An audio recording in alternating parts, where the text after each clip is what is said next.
All right, in this lesson here, what we're going to be doing is talking about classes. This is where things start to get classy. Oh, yeah. This is where we get into the world of object-oriented programming. What we're going to be talking about in this lesson here is, well, first of all, what classes are, how we can use them. We're going to take a look at the basic syntax for classes. And then we're going to look at a basic point class with variables. So this is a class type that it's our own custom class, if you will. And then from there, we're going to get into talking about the constructor, the destructor, using class instances, and then we're going to add some functionality to it, and of course, test all that out, make sure it all jamming good, and you guys understand it, and I, as the student, understand what it is. And then we're going to talk about operating overloading, and that's definitely some cool stuff. Oh, yeah. So a lot of neat things in this lesson. Again, it's a foundation lesson. A very important one, especially for the basis of object-oriented programming. So with that, I'll go ahead and turn it over to Mr. Joel Van Inwick. Woohoo. All right, so first, what is a class? A class is sort of, kind of, a group of students that gather and listen to an instructor. No. Oh, I thought I was being smart. Oh. My bad. Okay. You weren't. What's a class? Okay, a class is basically like a structure, but it also adds functionality to it. So, what would you like to add to that? I just like to, it's an encapsulation of an idea again, and encapsulation. Encapsulation. Yeah. We had lots of talks today about. That's my favorite word, encapsulation. Encapsulation of an idea with related variables, data types, and the functionality to manipulate that data. Right. So, in our example, if you're a beginner, can I say it in a different way? Sure. It's a blueprint. Okay. It's like a blueprint for what's going to become an object. We'll make an instance of the class. Right. And it's its own entity that's got its own functionality. And right. What's cool is with it being a blueprint, we can then define two objects. Yeah. From the same thing that have the same functionality, but yet they're different objects. They have their own individuality going on. Yeah, they do. Just like when we had two different players in our structures. Yeah, exactly. There were two entities unto themselves of the same. There you go. Right. Type of data. Right. Exactly. And you could kind of think of it, just to press it a little bit more, like a person. A person has, as with our structure, we had like weight, height, age, name, but that person can do various things. You can apply various things to that data, et cetera, et cetera. You get the idea. So, I guess the first thing we should do is just kind of show a simple class example with the syntax. Yeah, because unfortunately we need to know the rules of how to write the class before we can actually use the class. Yeah. So, again, we're going to use the point class. So you just say class. And just as a reminder, everybody, the point class we were talking about earlier, a point in space, an X value, a Y value, and a Z value. Just as a reminder so everybody goes, point. Oh, yeah, I remember. Yeah. So let's say class, point, and then just like our structure, we're going to have opening and closing braces followed by a semicolon. Now, inside of here, we have two different sections. What are those sections? We have public. Public. And we have private. And we actually have another type as well, don't we? We do. It's called protected. Protected. I'll just put it here. We won't use it just yet. This is more useful when we start dealing with inheritance. Which is going to be the next Which is the next lesson. So we'll try to not talk about that too much. Now, the first thing is the constructor. Now, what is the constructor, Dan? The constructor is called when you first create an instance of a class. When you create the instance of the class object. Of the class object. Right. So the constructor is defined just like a function, but this function always has the same name as your class. So point, and it has no return type. No return type. No return type. And the arguments can be pretty much anything you want, something that you'll use to set the data inside. Yes. So in our case, since we have x, y, and z, we'll say float x, float y, and float z. So, something like that. That looks that's a simple constructor. Now, inside of this point class, we need to define these three values, this x, y, and z. This is going to be our data that is contained inside of the class. That's right. So private is where we would put that because it's our own. It's something that we don't want everyone to be able to see, like our age. Not everyone wants other people to know their age. It's my private age. I'm not going to tell you unless you really, really nicely ask. Or say your social security number, your credit card number, something that you want to keep secure and as untouchable as possible. That's right. So you want to put it in private, and we'll call this float. No, not caps. Float x, y, and z. Simple as that. So that's in the private. Now, I do want to say something, though, quickly. Try. The point constructor, just like any function, doesn't have to have x, y, or z as its variables. In fact, we could go in here and say point and have no arguments. That's true. So, we'll just leave that there for now. I'm also just thinking about the arguments themselves. Float x, float y, float z could become confusing with our points class x, y, Actually, z. you're right. How about the names? If we just change the names, that should make it clear, wouldn't you say? I would say so. So fx, f_y, and f_z. That's a little bit more clear. Yep. So, now, these functions, these two constructors that we have are currently not defined. They're not going to do anything. So we need to make sure they do something. To do this, we can come down here after our class is defined. Well, this is just like a function when we were defining the prototype. The prototype. Yeah. And now we're going to actually create it. So inside of here, you're going to say point, then colon. That's important. This is important. This is saying that we're going to take inside the point class, which function are we going to be dealing with? Yep. So in this case, we want point, and we're going to pass it the right number of arguments as we are supposed to do. So float f_x, and of course we could copy it, but I like typing, so that's okay. And _z. And just like a function, because this is a function, right. Except we're saying this is a function that belongs to the class point. Right. We have to not have a semicolon at the end, yep. and we have to have opening and closing braces. Yep. So inside of here is our constructor. What are we going to put in here? Very simple. We can say cout, we're in the constructor with arguments. Now the reason I say this is, again, as we said, the constructor is called when the class, instance of the class is created, right? Yes, it's the very first function that is invoked. Right, but only one of these constructors is going to be called, not both of them. Okay. So therefore, actually, why don't we just go ahead and show you how to create a point class. You want instance. Thank you. An instance of this object, this class. So what I can do, just like we did with the structure, say point, and what do I want to call this point? My point. My location. How's that? My location. My location. My location. This is so I assume you're going to be doing some debugging here. Yeah. So we can start following the flow of how right. our creation of classes and instancing goes. Exactly. So if we compile this, you'll notice there's a problem. Unresolved external symbol. Why is that, Dan? I got you. Yeah. I was looking at the wall for a second, and okay. I missed what you typed. Here's the thing. We did not define, because right here, we did not define any arguments. So... This, in the constructor, I could come in here and define, say, an x, a y, and a z, right? So this is a little different than a function. It is a little bit different than a function, because this is going to be called only when your object is initially created. It's the constructor. So you're not going to be coming down here and saying, my location point. You're not going to do that. No. That doesn't make any sense. No, it doesn't. So since we do not have any arguments, it's going to be calling this function here. And this is called function overloading. It's function overloading. We can have more than one constructor or more than one function that has the same name as long as it has a different arguments. List, whatever. Yeah.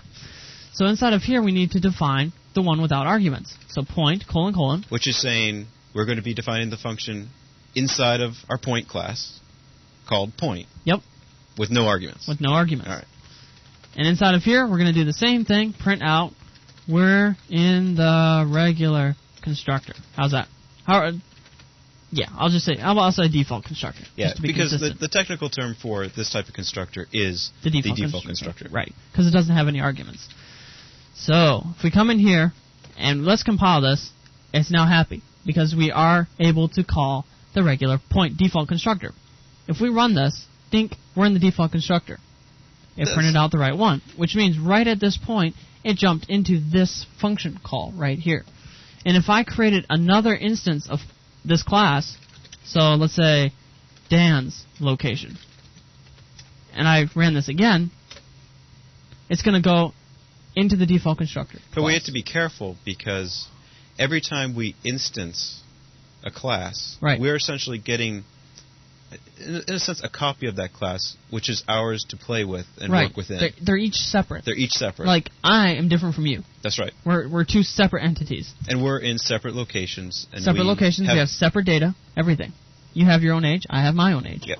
Again, for beginners, just knocking out all the fancy terminology, just go back to, that was a blueprint, and you just built two objects off that blueprint. Yep. You just built my location and Dan's location. Yep. Two separate objects built from the blueprint. Again, that's just going back to ultra basics for the beginners out there that are currently going, what the hell are you talking about, Joel? Exactly. Or if you like to make cookies, Yeah. we have a cookie cutter. That's right. And Yeah. we are essentially stamping cookies out of some dough. And it's two different cookies. That's Yep, right. Two entirely different cookies.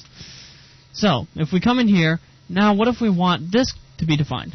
What if we want to give it an initial location? You can do so by simply putting the parentheses here and defining a location like 23, 54, and 65. So instead of calling the default constructor, Right. we are calling the constructor that has arguments. Yes, this one right here. So it'll, if we... it'll work the same. It'll be work the called same. first, except it's going to be calling that constructor. Yeah, exactly. So if we run this guy, dingy, the first one actually has the arguments. It's going to say, we're in the constructor with arguments. The second one, Dan's location, does not have any arguments, so it's going to call, we're in the default constructor. Yeah, Simple as that. I don't know where I need to be yet. Yeah, Yeah, I'm lost. Lost. Ooh. So let's come in here. And another thing, we did talk about default. Didn't we talk about default arguments? No, we did not. All right, so I keep forgetting myself. So what we need to do in here? Yeah, functions and classes, because classes use functions, are kind of interrelated. Right. And if we happen to miss a concept in functions, It'll just roll right over. into this. Oh yeah. So right in here, during this definition here, this prototype, if you will, Mhm. we can say this has default properties. Mhm. So inside of here, we can say something like, well, this one's going to have 1.0. Okay. And this one's going to have 1.0 as well. Okay. So the default location that we create is going to be at 111, right? That would make sense. That would make sense. So the idea behind this is we don't have to supply parameters. We don't have to apply parameters. because we already filled them in ahead of time. That's right. Okay. But here's the thing. That really makes this guy obsolete, doesn't Yeah, it? there's It no does. reason. There's for no that. reason to have that anymore. So what we can do is just delete him out. So go away. Go so away. in a sense, we've made a default constructor without having to create a default constructor. Yes, kind of, sort of. We get two for the price of one. Yeah. That is nice. Yeah, it is nice. If we come in here and compile this, think everything's good. Now, there is something you need to be aware of. If you tried copying this right now, let's just do this. Copy, and let's paste this in here. Here's going to be an issue. Dink. Oh my gosh. Redefinition of default parameter. Parameter 1, parameter 2, parameter 3. I remember this. This was a headache in Yeah. my early days of programming. This can cause you some headache, because up to this point, we've always said you can just directly copy and paste it down here. Well, if you're using default parameters, you can't do that. No. You can only say the default parameters once, because what if you start doing something like this? Which one is it going to choose? It's not going to know. So just try to keep so that it's in mind. always in the definition, Yeah, not in the actual implementation. it's better to do it that way, yeah. Yeah. So, with that said, that's good. Now, how do we make this constructor actually do something constructive, something useful? Very funny, yeah. nice Programmer joke. jokes, yeah. Anyway, what we need to do is, what's the word I'm looking for? Initialize these three variables that we have. because right now They're undefined. They're undefined. They could be any value out there. Yep. When we make the class, we get memory for X, Y, and Z. It's Yeah. automatic memory. Right. We don't have to worry about it because it's not a pointer, and Right. we haven't made any new calls or anything like Yeah. that. So what we need to do is inside of here, say x Mhm. equals f underscore x, which is the argument that was passed to us. Y equals f underscore y, and z equals f underscore z. So if this was called and we had no parameters given to us, like we have in the second example, Right. This is going to be 1, 1, and 1. and 1 because of the default values. Because of the default values that we have. But if we pass values to it the will constructor, replace these with whatever we pass. so it would be 23, 54, and Right. 65. And another thing that is good to point out, I could, if I wanted to, actually, let me first show this actually working so that you can see it. Let me, let's see, what do I want to do? I'm just going to walk through it so you can see it. That sounds excellent. So go into here. So x, let's go back to locals here. X is going to be set, if we expand this out, this is ourselves, the current class that the instance of the class that we're currently in. It's sort of like everyone knows how to reference themselves. In this case, I would say, I am Dan. Right. I is how My I age reference. is blah, blah, blah, blah, Yeah. blah. Right. And the way that the computer does it is by saying This. Exactly. So we can say x equals fx,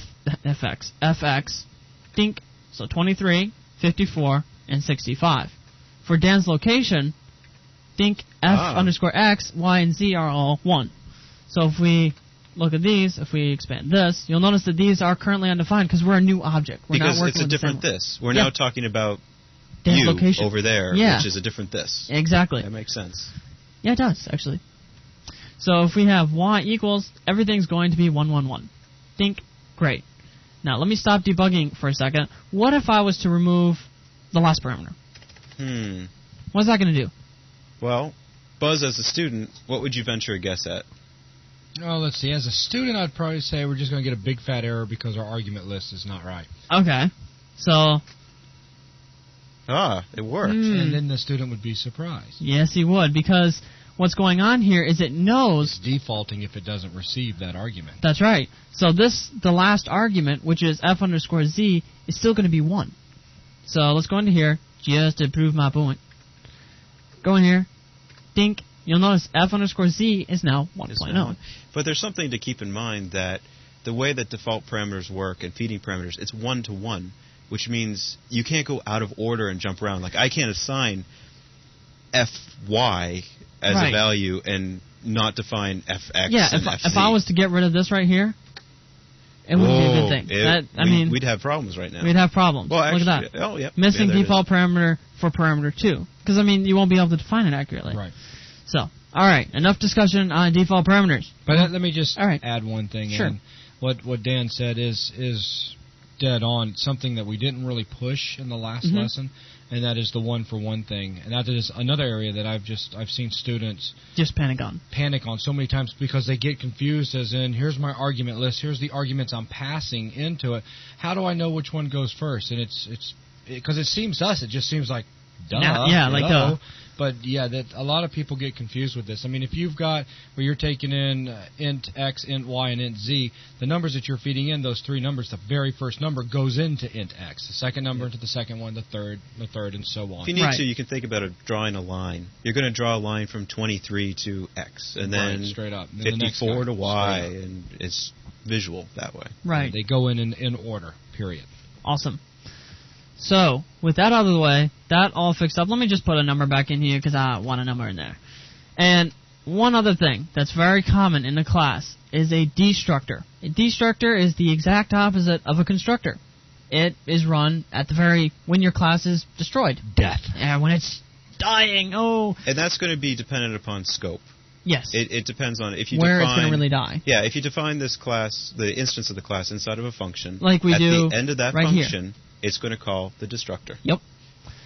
So at this point, destructors are just as simple, but the tilde sign or however you want to pronounce it, and just the name of the class. Point. Which is the button just left of the one exactly on the U.S. International Standard keyboard. Awesome. And there's not going to be any arguments. You never need to pass any arguments to this guy. No, that's just the way it is. Yep. It's a rule. You put a tilde in front of the name, and you put 2 parentheses at the end. Right. In our case, the destructor is only going to be really, really necessary if you are allocating dynamic memory within your class. So if you define like 80 bytes for a name or something like that, we're going to need to destroy that memory at some point. But when do we know to destroy it? Well, when the class is destroyed. So we can just delete it at that time. We're just going to define it here, but we're not going to have it do anything. Yeah, that's going to be something that we'll talk more about in the next lessons. Right, when it becomes actually really useful. Yeah, when we're actually developing a program. Right. Dink, dink. So, right like that. It's just going to be empty. Let's just compile this guy. Actually, before you do that, why don't you that idea. Yeah, go ahead and put in the cout with you're in the destructor, and we are about to go to Oblivion. Or something shorter. That was great. Does that make you happy? Oh, that makes me very happy. All right. So if we run this, you'll notice which is going to be destructed first. This is kind of important as well. All right. All right. We're in the constructor with arguments. Then the 2 are destroyed. Yes, and this could be interesting because Joel, I think, was trying to figure out how we could show who gets destroyed first. Actually, I think we can just print out this. That would kind of do it, wouldn't it? That would give us a number. Yeah, it would give us a number. That will be okay. So inside of here, constructor with arguments, let's just get rid of this right here and put in... No, let's get rid of this and put in this. That's awesome. So it's going to print out a number. Yeah, which is our unique identifier for the class. Right, it's an address. It's an address. And that means we're in the constructor. Now when we're in the destructor, we'll print out this as well. So this is just like a unique identifier of some sort. So let's compile this guy. Let's run it. Look at this. We're in the constructor, 124864. And then it constructs the other one. So then we have 2 different memory addresses where these creatures are living. That's right. Then it kills the one that was created first. Okay. And then it kills the one we created last. Now that's just depending upon how it was made inside of the function. That's right. Its technical term is called FIFO, which is first in, First out. Yeah. And you can think of it kind of as a stack of dinner plates. If you ever go to a cafeteria, Mhm. you have a stack of plates. Well, if you put a plate on, what's the first one that's going to come off when you take off that top plate? Right. Well, it's the one that you just put on. Yeah. Yeah, you're right. Yeah. Yeah, you're right. Dan's like struggling. I have over this. here. I'm thinking there's also another Thinking technical about term. pulling the plate out from the bottom? Yeah, and that would just break everything. Yeah. It would Yeah. be bad. that would break Let's that. not go there.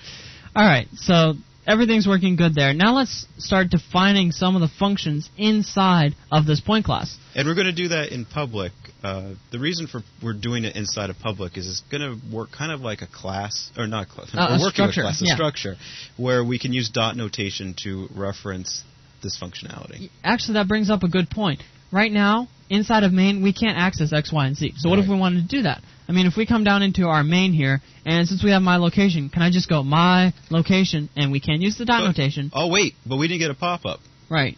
which means right now we have no functions that are accessible to us, but we also have no data elements Which that means is that it's accessible kind of, to us. it's almost like it's private. It's Right. private. I wonder why. don't know. So if we say, like, my location.x equals 54, error I don't think so. CC225. it's not going to be happy. Well, that's a warning, my bad. This one right here. Cannot access private member declared in class.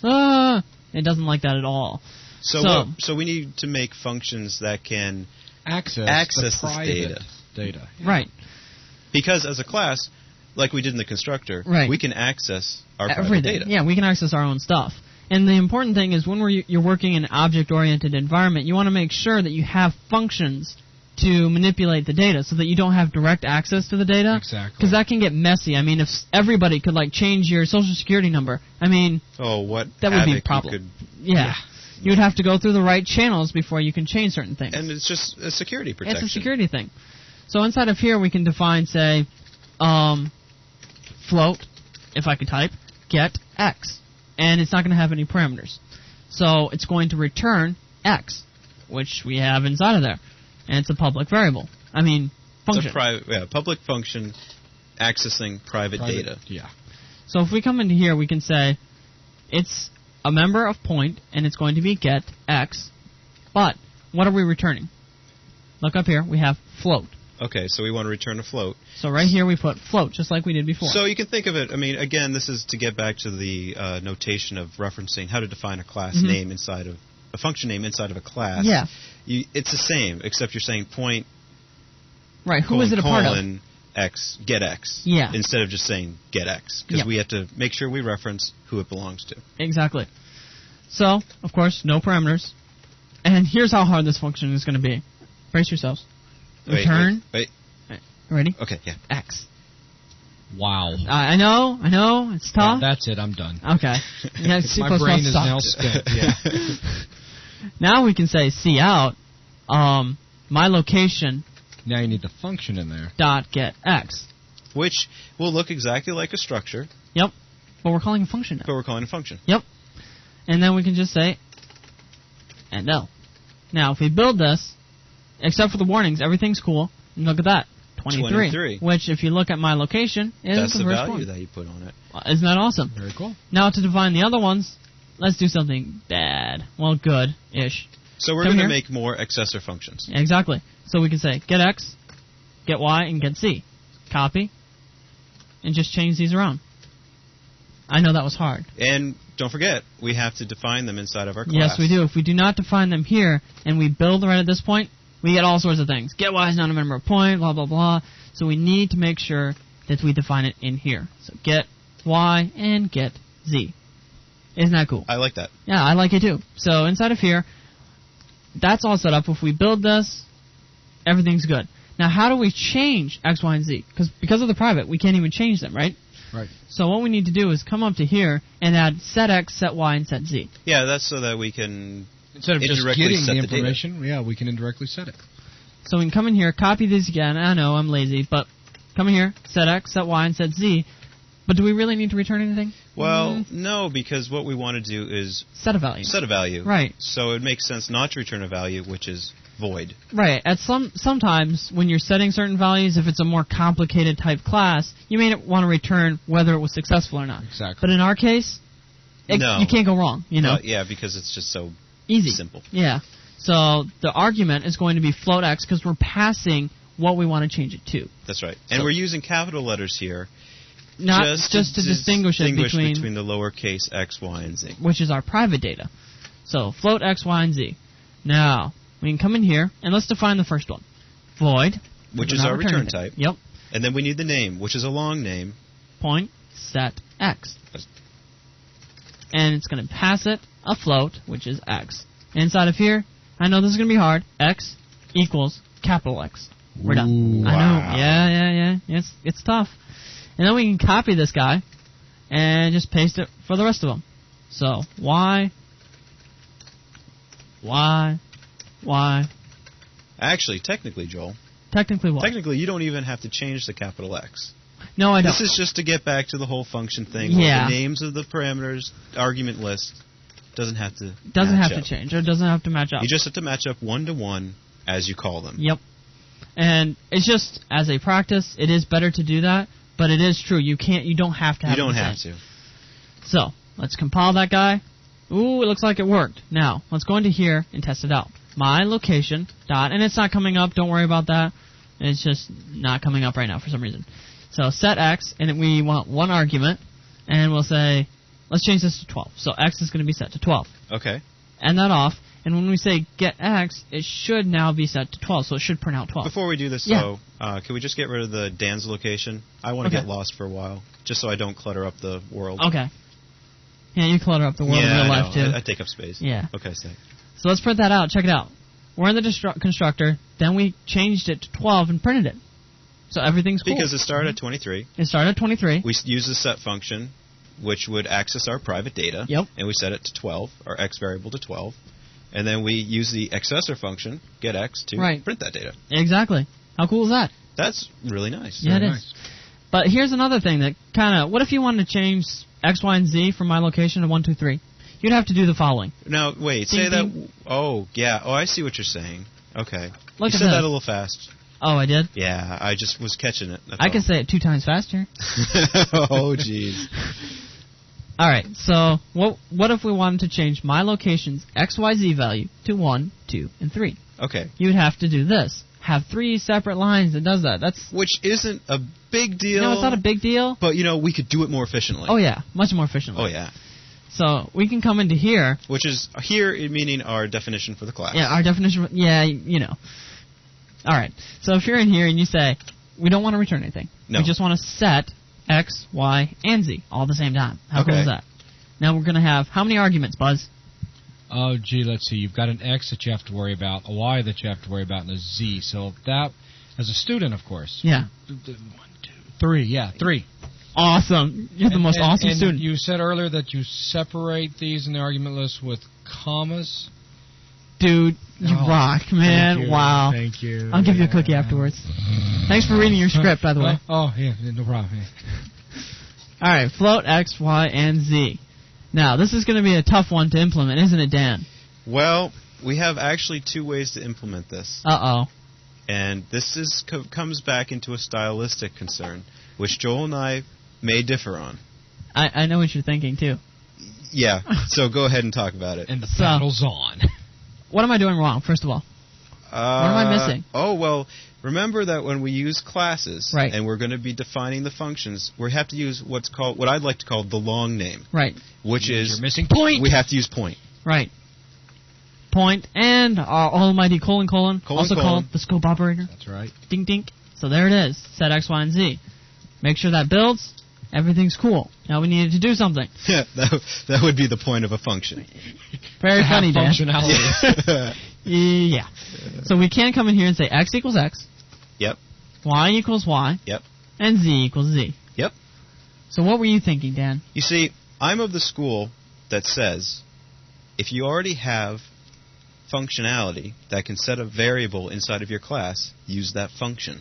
And this is totally true in this case because, say for instance we had a more complex. In our case, this is extremely simple. So Yes. the likelihood of anything changing significantly is not very likely. But what if for some reason we wanted to redeclare XYZ to be Double. ABC? Or ABC. Yeah. Just change the variable names. If we use functions instead of actually referencing the variables inside the class, we only have to change 6 functions. That's right.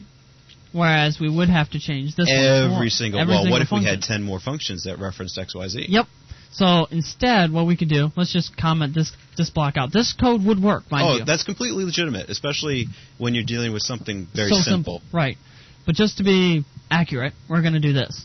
And when you call your own functions, your own functions, you can simply say set X. Yeah, because you don't need. You already know yourself. Yeah, you know who you are. You know who you are, and you can reference your own functionality. That's right. So you can come in here and just say set X equal to the new capital X. I like that. And we can say set Y. Now, the reason in this case you wouldn't necessarily use this technique is just because it's slower. Calling a function and then having that function set it is slower than just directly setting it. And Joel's mindset is towards games. Yeah. And games, you want everything to be Ultra fast. as fast as possible. That's right. And my mindset is more along the lines of readability. Yeah. Exactly. So with that said, that's cool. We could also, if we wanted to, create a get X, Y, and Z function. Now this kind of, we're not actually going to return something that has all three at once. Wait. Yeah. If we ask Buzz, how can we get a Yeah, value? how can we get the value? Without actually returning values? How can we get the functionality inside of a function with a function? Huh. Okay. Yeah. Yeah. We talked about, remember the reference? Yes, remember the reference. The reference is good. It's our friend. So in this case, since we want to get X, Y, and Z, we can't return X, Y, and Z in one variable. No, we can't do that. No, because we can only return one value. That's right. So in our parameters, we will pass X, Y, and Z, and they'll all be referenced. And then we can pass variables that will be changed by that function. So we're not going to return anything, so it's going to be void. And we're going to say get X, Y, and Z. You know what I feel happening after we get this function made? What? I feel some debugging coming on. Oh. Just to get the point home. Yeah, okay. So float, ampersand, X. So that's a Capital reference. X. Capital X, yeah, my bad. Float, ampersand, capital Y. And float, ampersand, capital Z. Dink. Now we're going to copy this, because I'm lazy. And you also notice something that Joel's doing. He's grouping. I am grouping. Which is actually kind of nice. It keeps your code clean. Clean and in units. I like the word unit, too. It keeps it in units, encapsulation, and it's easier to edit. It is, definitely. If you keep everything together, you just know where to find it. Oh, definitely. So inside of here, of course, we need to say point plus our colon. Get rid of the semicolon. Inside of here, what we're going to do is say X equals, and we can use get X or directly set it. Yep. Get X, and then just get X without any parameters. X, yeah, right. Because it takes no arguments. Right. So Y equals get Y, and Z equals get Z. Makes sense, right? So we can come into here, and let's, way down here, my bad. Come into here, let's define an X, Y, and Z. Here being the main function. Main function. This is where the program's actually going to be That's why running. you're here, Dan, so you can specify what my here's are. Yeah, it's a bad habit of mine. I tend to be a little bit picky when it comes to That's okay. That's cool. Conversation. So let's define an X, Y, and Z. Okay. Now, let's go into my location. So my location dot get X, Y, Z. Okay. And we're going to pass it 3 arguments, X, Y, and Z. Now, do we need the ampersand in front of X, Y, and Z? Well, passing by reference right. is the same as saying I'm going to use simplified pointers. Right. So, no, I do not need the memory address. I need to pass the variable name. Awesome. So in this case, it's going to do exactly what we want. Let's get rid of this. And let's print out X, Y, and Z with spaces. X and space, Y, space, and Z. Okay. Now, what should this give us? Well, if we're looking at this the way it is, Yep. X should get the value 23, Right? Y should get the value 54, Yep. and Z should get 32. Awesome. So let's run this and make sure everything... Ooh, look. Error. I made a boo-boo. All right. From int, parameter 1 from int to float. I declare this as a int. I meant that to be a float. Yeah. Because the float contains decimal information. Right. So 1.23469. Yeah. And since this is a point in the world, that's a complex point in the world, so you need it to be floats. That's true. Yeah. So let's compile this guy. Everyone's happy. Let's press Control F5. Check it out. 23, 54, and 32. But now, debugging. So let's come in here, and with our breakpoint set on our point, my location, let's press F5. So we're going to see it go into the constructor. Yep. First, if we press F11, dink, we're in the constructor. This is the template constructor. This so is this the template. This is our constructor that we're currently our own. This. And if we expand this just here, you'll notice it's currently undefined. Skip, dink, dink, everything's now set. That looks very nice. Now, to the next one, myLocation.getXYZ. Dink, now we're in here.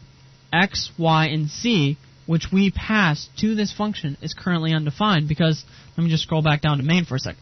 Excuse me.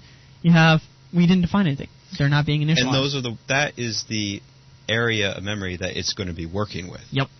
So if we come up to here and say X equals getXY, we're going to jump into another function, aren't we? We are. So if I press F11, dink, I went down into getX, which all it's going to do is return X, which if we expand this again, it's going to be 23.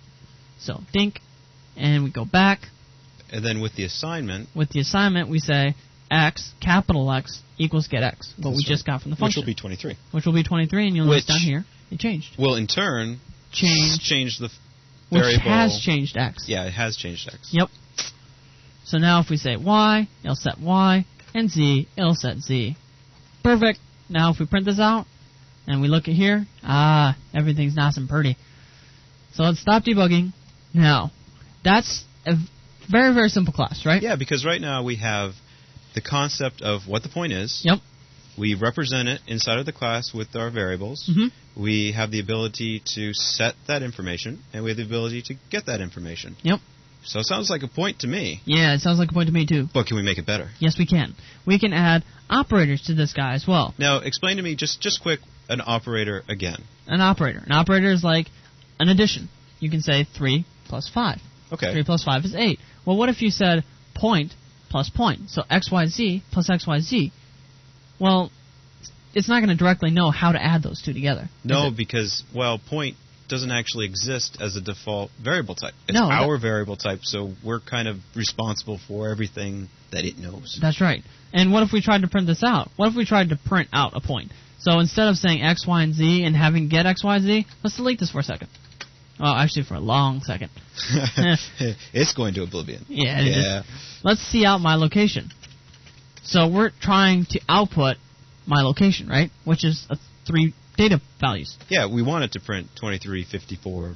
Right, followed by 32. spaces or something. Oh, but no. No operator found which takes a right-hand operand of type point. What does that mean? That means we can't do it? That's not right. Well, can we write a function to let us do it? Yes, we can. All right. This is through operator overloading. Just like we were talking about before, we can overload certain functions so that we can make it do what we want it to do. Mm-hmm. So, and in this case, we're going to overload an operator because an operator technically is a function. That's right. Technically, it is a function. I won't try to get too deep into that. No, just accept it. Just accept it. So right now, cout with this is the operator that we need to overload. With cout is an O stream in this case. It's console out. And an O stream is a class that is defined inside of C++. Yep. Which lets us deal with output of characters and numbers. Numbers and all that stuff. All that stuff. Which we've been using throughout Yes, everything. we have. And the way we can define this is OStream. This is going to be the return type for our overloaded operator. Okay. And it's going to be ampersand, which means we're going to return a reference to an OStream. Right? Okay. Does that make sense? Well, it makes sense because when we see out, we can see out a number 1 and then the string hello. Right. And in order to do that, we could think of it as it's returning a value Right. at each time, each point. So to string them together, we need to have a string of streams. Yeah. That does make sense, but I think it'll make perfect sense after we're done with it. Oh, yeah. It always makes more sense when you see the picture. Yeah. Yeah. So let's say OStream and the ampersand and operator. So we know it's an operator. And what kind of operator are we overloading? Dink, the output operator, if you will. Okay. And it's going to have 2 arguments. An OStream, which is going to be the stream that we're outputting to. And we want it to accept a point, which is also going to be a reference, so that we can use it any way we want. Okay. And inside of here, this will make sense. Believe me. Trust me. Hang in there. What you'll notice is this is not part of the class. This is not part of the class. This is You'll a notice we're not function. using point, dink, anymore. And this is a function that will operate on this type of class. That's right. Okay. So inside of here, we can say stream, because stream is like cout at this point. Okay. So we can say stream with our regular output, p. Actually, you know what? I'm going to change this to a lowercase p to make it easy for me. Okay. P dot get x, right? Mm-hmm. Followed by space. P dot get y, followed by space. P dot get z, followed by an end line. I would prefer you did not put an end line in there. Yes, sir. Well, if you think about it, Yeah, if this that is is true. a cout statement, if we can think of stream as being cout, Yep. which essentially we can, Yep. if we incorporated an end line in this function, every time we called it, we would get a new line at the end of it. Right. What if for some reason We didn't want want that? Yeah. It's kind of hard to change your function if you're using it. Yeah, exactly. So right here, what we're going to do is just return stream. Now, I'm going to explain this, so hang in there. At this point, when I compile this, it's going to be happy. Look at that. Oh. It's going to be happy, and it's going to actually work and print out 23, 54, and 32. Whew. Now, how does this work? I'm waiting to hear this one. All right. Let's delete that for just a second here. Okay. Now, you can think of this as saying, all right, here we go. Cout Okay. dot operator followed by that. Okay. Think of it that way. Okay. It's like calling a function called operator this, and it's passing it 2 operators. Okay. Two arguments, my bad. Cout and my location. Does that make sense? Okay. So at this point, you can say, okay, cout is just simply calling an operator, calling a function, just like we've been doing this whole time. So to drive this a little bit further, 102, line 102, we could actually put parentheses around my location and kind of have it match up with the idea of the Put parentheses. less than is a function. Put Yeah, parentheses right there and at the end of the line. Right there? So we're I'm just saying we can kind of match it Yeah, up you kind that way. of think of it that way. So then we have cout and my location. Okay. So when cout gets to here, we're passing a reference to OStream, okay? And we're passing a reference to my location. So stream is essentially cout. It's the exact same thing. Because you can think of cout was an instance of A class. OStream, which is a class. Yep. Okay. And then we're going to output p.getx, get x, p.get y, p.get z. You know that. When we return stream. Now, at this point, since this is our function, Mm-hmm. you could think of this as saying, I have OStream. I could, if I wanted to, my OStream. I don't know if this is going to confuse people more, but I could say my OStream equals cout.operator because it's returning an OStream. Does that make sense? It's just like what we did before. If you have a function that returns a value, Yep. you can either have it assigned to something Or not have it. it assigned to something. Right. And if you have it not assigned to something, what essentially you'll be able to do is stream them together so that at this point you can attach another one, say endl, Okay. which is going to call another one. Which would, in a sense, just be causing a function called endl, you could think, which would Yep. make a carriage return to print a new line, Yep. and it would return an OStream back into this Yep. functionality. Exactly. Okay. So at this point, I'm going to try to leave it there. And you'll notice the way I did this here, it actually let me compile this Yes, it did. because I have operator that is a function. It is a function. You don't look at this and go, oh my gosh, what is that? That is a function. Don't think it's something freaky deek. It isn't. It's just a simple function. All right. Get that out of the way. Whew.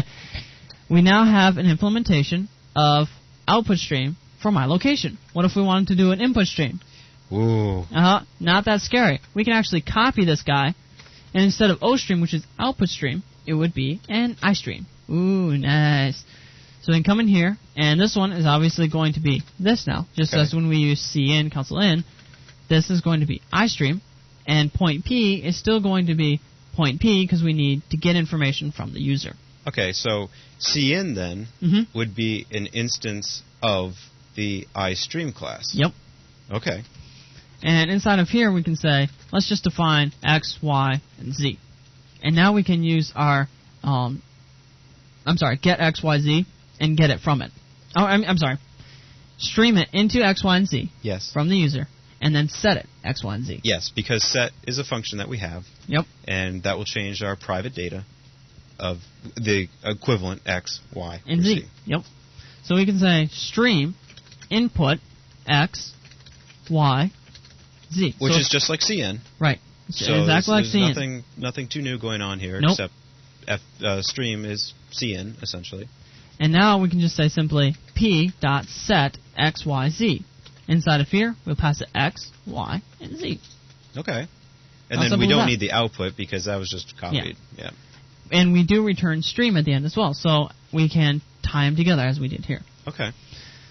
So now at this point, don't want to do that. We can come in here and say the following. cin my location.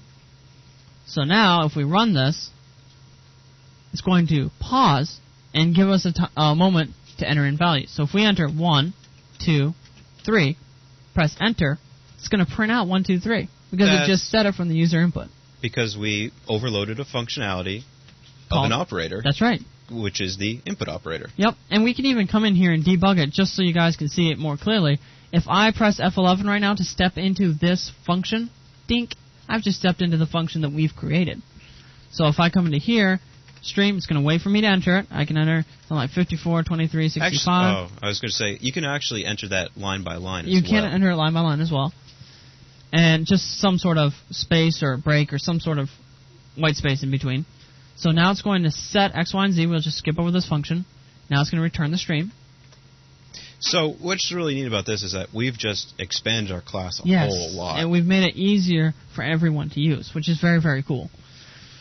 So now let's kind of think of something maybe easier for us to do. Okay. I'm all with the easy. You're all with the easy. Yeah, That's easy. cool. Easy right now. I'm sure a couple people are saying, "Oh yes, please." Oh, please, please, please. What if we wanted to assign a point to another point? Let's say we have point Dan's location. I'm sorry, I'm going to have to tie you back into this. Oh, okay. I've been found. What if you guys mind if I delete this? Go ahead. All right. So I'm going to say my location equals Dan's location. So this would be kind of like saying if we had two integer variables where a equals 0 and b equals 1, we could say a equals b. Yep. Which would set a to be Right. 1. Now, you'll notice something interesting here. In effect, what should print out? 1, 2, 3. That's what we want, right? Yes, that's what we want. And you'll notice something. Dink. It works. Ooh. Here's the thing.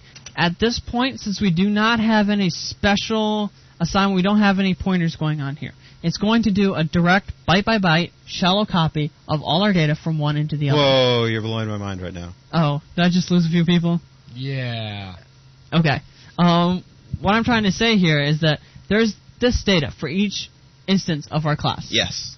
And it's going to take that data and say we have an X, a Y, and a Z. I'm just going to think of those as bytes in memory, locations in memory. Okay. All I'm going to do is take this instance of the class, take his data, and copy it over to the other instance. So it's automatic in the sense where it will happen, but we don't have any control We don't over have any it, control and over it. What would really be nice, because what if we had something really complicated? Right. If like we had we had pointer data. If we had pointer data, we'd be just... Because we made the memory. Yep. We know where it is, but the They don't. system doesn't know where it is. Right. He would just print out the address. So it's safer to actually overload another Equal operator. and make an equals. So inside of here, let's first define the prototype of it. So inside of here, we're going to say, what is it going to return? It's going to return a point, because equals operators do that, and it's going to be operator equals. Okay.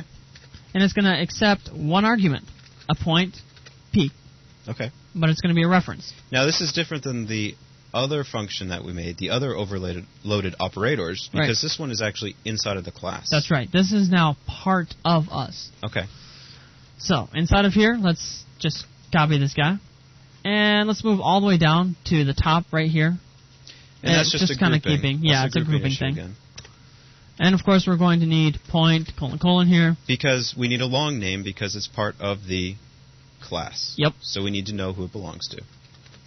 So this is going to be very, very simple. All we need to do is say set x, because we're in ourselves. We want to change us. And we always know who we are. Yep, we know who we are. Okay. Then we're going to say take p, which I capitalized again, p dot get x, because we want to call his get x function. Because he's a class. Yep. Or she. Or whoever. Or whoever. Yeah. Set y, p dot get y, and set z, p dot get z. Simple enough, right? Now we It just need seems to like it. return, notice, point. We're returning the value, so we need to make a copy of ourselves and send it back, right? Yes, we do. Remember, this. Who is this? This is ourselves. It's an address, right? Because we know who we are, and we identify ourselves As by this. this. But if I said return this, am I returning a value or an address? I'm returning an address. That's true. So I don't want to do that. I want to reference this with a star Because and pass back the value. because that's the variable. That's in a the sense. variable. It's That's not the memory us. location, it's the data that we are. Yep, exactly. So with that set up, we can now do this. So if we compile this guy right here, all's good, right? Come to here. Now if I press F11, dink, it goes to our operator. Nice. So now we have full control over how we want to do it. In fact, we can do something crazy, like set X, Y, and Z. We can get it from his Z, Y, and X. Oh, that'd be crazy. It would be crazy, It'd be crazy. but we could do that at this point since we've defined our own. Because we controlled the definition and the operation Yep. of the equals operator. We control everything. And when you start getting into your own complex classes, as we will very soon, Yeah. then you'll find that a lot of these operators, you can't rely on the default operators that are constructed. You need to create your own. So, with that said, we've actually pretty much covered everything about Everything classes. that we set out to cover. Everything we set out to cover. That's a fact. Yeah. So I guess you want to add anything? Just a recap on the idea that a class is an encapsulation of an idea Yep. that has functionality and attributes to it, like variables. Yep. And we can create this class, and we can almost make our own variable type that has functions associated with Yeah. it. And it just becomes really powerful. It's sort of a step up, a steroid class, so to speak. Yeah. But it becomes so much more powerful and so much more important as you progress in object-oriented programming. Yep. Very cool. All right. Well, with that, then we've covered it all. That wraps up this lesson. Thanks a lot.